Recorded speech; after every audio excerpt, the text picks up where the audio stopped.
Alright, so I just want to go over a break and retest trade that I took today. It was a small loss, but I don't know how I really feel about it. It was showing me signs that it was good. Everything in the market was looking good, but this is like after hours, and I was trying to catch a pretty big move, and I think I just needed a better entry here in this position. And also, I needed to realize that we have a gap to fill. You know what I mean? There's gaps to be filled, and we're in an uptrending market right now, but we just need to follow the flow. I'm not mad at this trade because I did take the break and retest, but I was also one of the first sellers. I didn't really have it proved to me intraday that this was weakness, and it showed to me that the gap was just filled. That's it.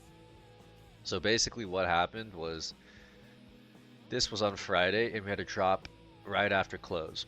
Big drop right after close, and we drop right into my demand zone. But we were showing some signs. We were bouncing on it, but then right when it rejected it, I was waiting for the general retest, okay? And we had the retest right here at 59.23, but I had a bad entry around 59.11.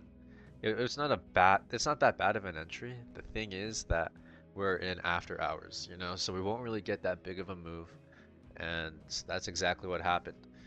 I entered right here at 59.11, stop loss at 59, where I put it, 59.24. So that's 13 points of risk, so that's 26 points of reward.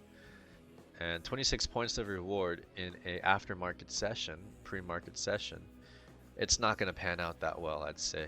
I feel like if we're ever going to take trades outside intraday, then we should be looking for no more than 10 points of stop, 20 points of reward. And also we need to pinpoint, we need like the pinpoint accuracy. Because literally all I had to do was just enter off this break and retest and get that scalp downside.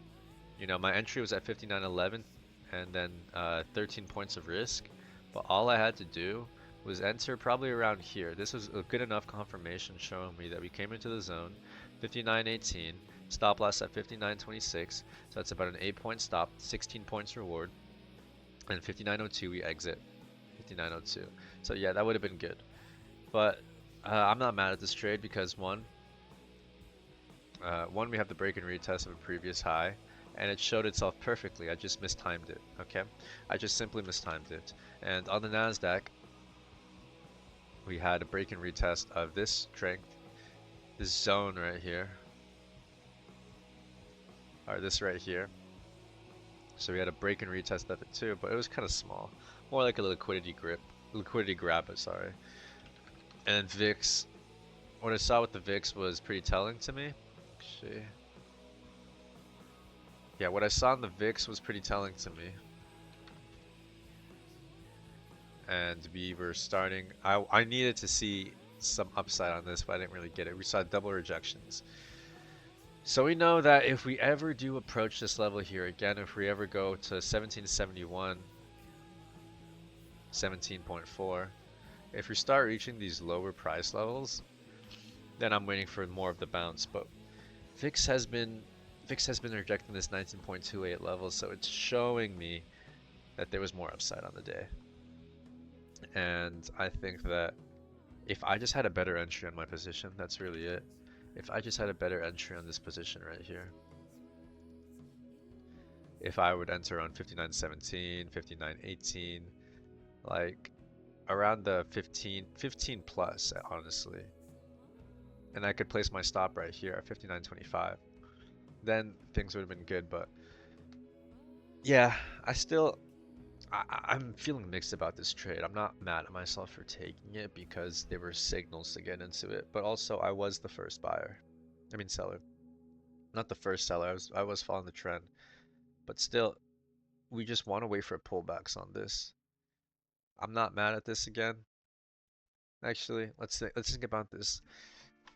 Let's think about this logically and coherently. Alright. We saw some big selling right here after the market, and we saw it trying to hold this level. All we had to do was just wait for the break and retest, entry right here, and we're chilling.